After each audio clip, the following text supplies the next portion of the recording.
If only we could go back in time, we might unravel the mystery of this place. How it was planned, how it was built, what it meant to its people.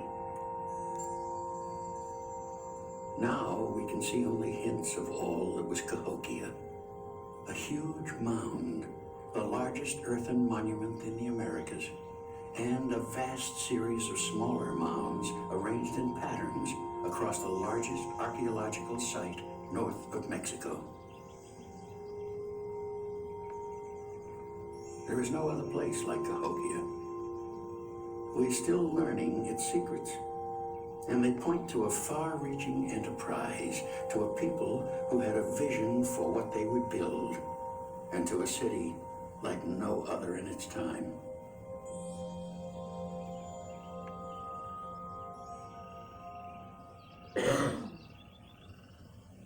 The valley was rich, naturally abundant. Its fertile soil, laid down by the continent's mightiest river, was hospitable to a vast range of plant species. The river, its floodplain, and the nearby bluffs provided several different habitats for a wide variety of animals. It also became a habitat for human beings who migrated into the area over 12,000 years ago.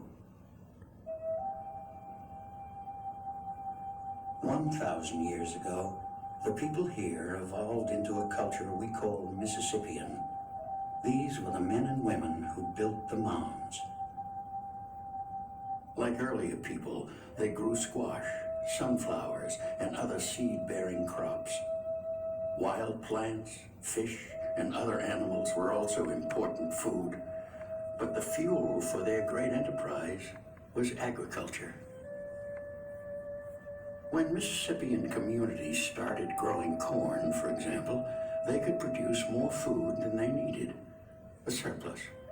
Corn grew well here. Crop yields were high. Because corn could be stored for long periods, some could be saved for years when crops were poor.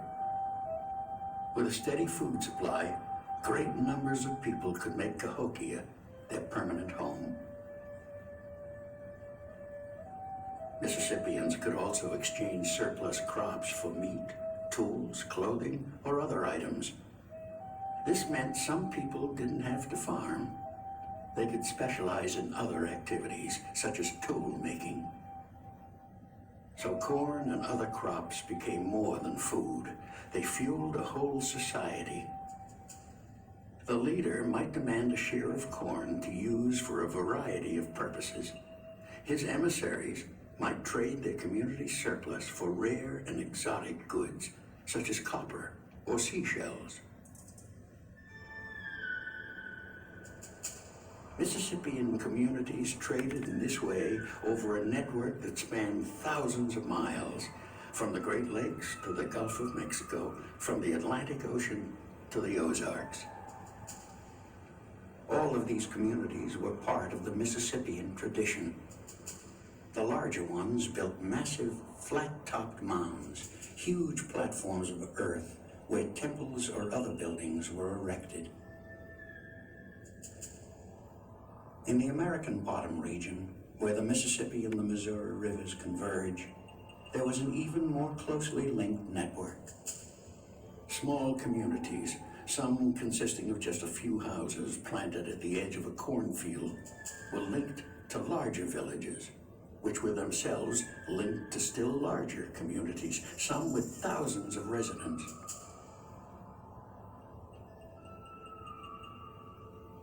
At the center of them all was Cahokia.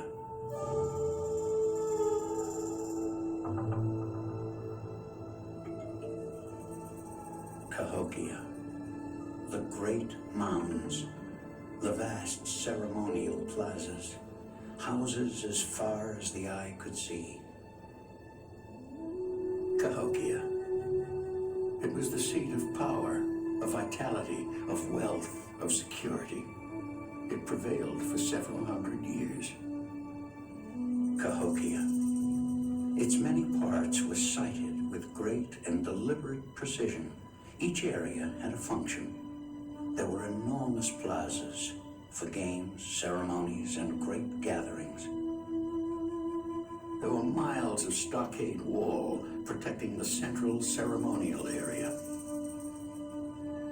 There was a unique sun calendar that we call Woodhenge. There were fields of corn and other crops vast enough to feed up to 20,000 inhabitants and produce a surplus. There were immense pits, and from these earth for the mounds was dug. There were ridge-top mounds marking the city's boundaries.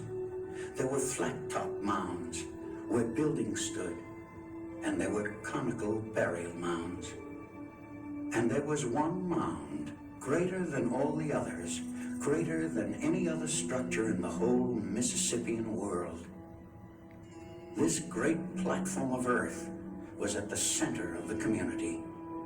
It was the highest point and the home of the chief. From here, he ruled the earth and spoke to the sky. His wealth was immeasurable, his wisdom profound, his authority unquestionable. The chief was responsible for maintaining balance between the spiritual forces of the upper world and the lower world. And perhaps even more challenging, he was responsible for maintaining order and harmony among the people. Service rendered to him was as to the gods. With his wisest advisors, the chief directed construction of the great mound, the site of his temple. For the thousands of laborers, building the mound was an act of loyalty and of faith. Building it in stages, they dug the earth with stone hoes and carried it on their backs in woven baskets, 50 to 60 pounds at a time, 15 million times over a 300-year period. They watched the great mound as it grew, and they were proud.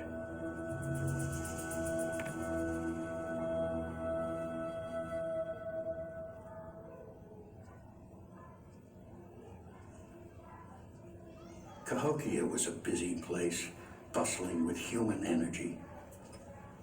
The people made and used tools and other objects.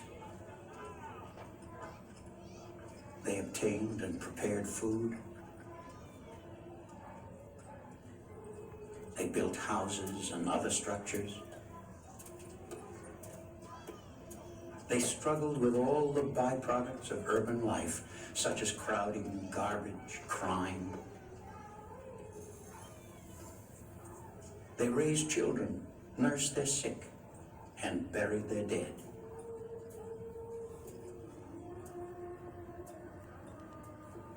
As Cahokia grew in population, it also grew in complexity. A single-family group, which in an earlier time would have been able to provide for all its own needs, now had to trade and work with other clans and families to survive. Much as in our own society, relationships extended beyond the family to weave a web of interdependence within the community.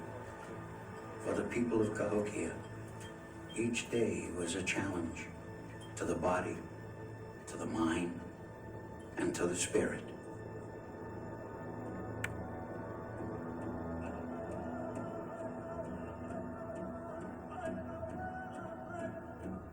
Like human beings everywhere and in every era, Mississippian people used their myths and beliefs to help them understand their world, its seen and unseen aspects, its known and unknown nature. We find clues to their beliefs in the rituals they performed and in the symbols they used.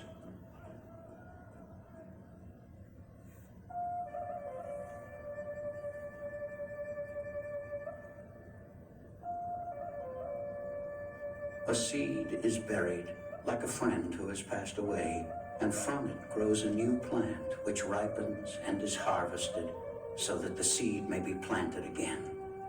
Death follows life, and life follows death. It is a cycle never ending. Or consider the snake that lives under the earth and can be seen to emerge from its old dead skin wearing a fresh new one.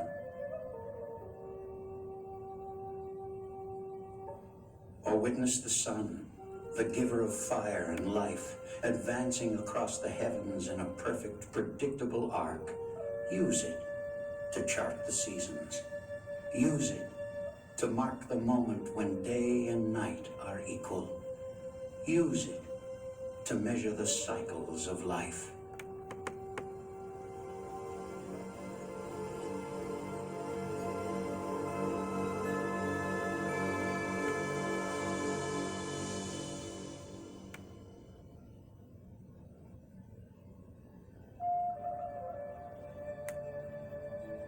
Today, we look back at Cahokia with boundless curiosity. Every day, new scientific techniques, new technologies, and new ideas help us to understand the culture that ruled this valley for hundreds of years. But there are still many mysteries to unravel and many discoveries to be made. For example, no one knows exactly why Cahokia began to decline sometime late in the 13th or early in the 14th century. We know the end came slowly, over many years, as Cahokia's authority and power were challenged. We know poor nutrition and disease were growing problems. Maybe changes in climate, dwindling resources, and a growing population, or perhaps class warfare, conflicts within the group or from the outside, also contributed to the decline. These mysteries endure, and they challenge us to think harder, to reach back with the power of imagination to a time long ago when embers, fed by the sacred fire, glowed and smoldered through the night. In those days, the earth was bountiful, and my people were many, and many fires warmed us. We planted maize and prayed for blessings from the rain and the sun. We traveled far and returned with many fine things. We saw fine houses and great temples. But wherever we walked, we sang proud songs about the greatness of our home, because none we saw throughout the land could match the splendor and the majesty of this place.